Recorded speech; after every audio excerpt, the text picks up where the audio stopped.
President Donald Trump expressed the nation and opposes and boundless and gratitude for the ultimate sacrifice paid by Americans defending the United States, dedicating his first Memorial Day address as Commander-in-Chief to a top cabinet secretary and 2 other families who lost loved ones.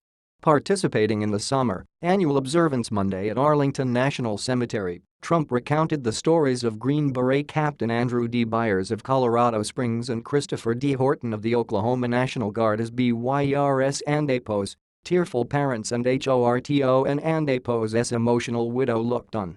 Trump also singled out for special mention Homeland Security Secretary John Kelly, a retired Marine 4-star general whose son, Marine 2nd Lieutenant Robert M. Kelly, was killed in November 2010 after he stepped on a landmine while on patrol in southern Afghanistan. To all Gold Star families, Trump said of their lost service members, and they each had their own names, their own stories, their own beautiful dreams. But they were all angels sent to us by God, and they all share one title in common, and that is the title of hero, real heroes. And though they were here only a brief time before God called them home, their legacy will endure forever. Trump said. Horton, a sniper sent to Afghanistan in 2011, died in a gun battle with the Taliban near the Pakistan border 3 months into his deployment. Byers was on his 3rd combat tour and, Trump said, ran through smoke and a hail of bullets to rescue an Afghan soldier when he was killed last November. Secretary Kelly and APOS' other son, Johnny, is getting ready for his 5th military deployment.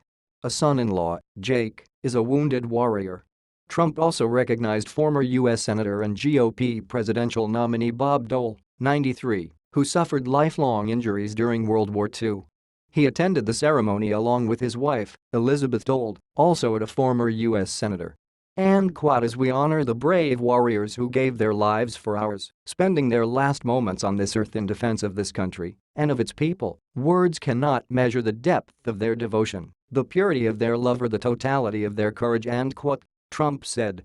And we only hope that every day we can prove worthy not only of their sacrifice and service, but of the sacrifice made by the families and loved ones they left behind. Special people. He said. Before the remarks, Trump laid a wreath at the tomb of the unknown soldier, touching it for a long moment before stepping away. He then rested his hand on his heart as a bugler played taps. Stepping to the microphone to deliver the address, Trump seemed to relish the warm welcome from the audience gathered in the sun-splashed amphitheater. Trump has been feeling particularly aggrieved in recent weeks by federal and congressional investigations into contacts between his associates and Russian government officials, including news reports that Jared Kushner, his son-in-law and top White House advisor, proposed establishing secret back-channel communications with Russia during the presidential transition.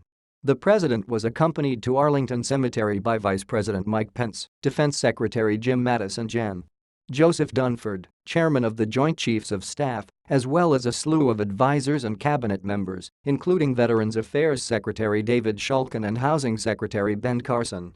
After the address, Trump visited a section of the cemetery for U.S. service members killed in the Iraq and Afghanistan wars.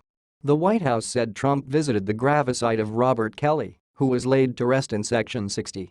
Asked what meaning Memorial Day held for him, Secretary Kelly said, and sad. Accompanied by Pence, Trump walked briefly among the white marble headstones and greeted families, including Brittany Jacobs and her 6-year-old son, Christian, who was dressed like a Marine. JACOBS and APOS. Father, Marine Sergeant Christopher Jacobs, died during a training accident in California in 2011.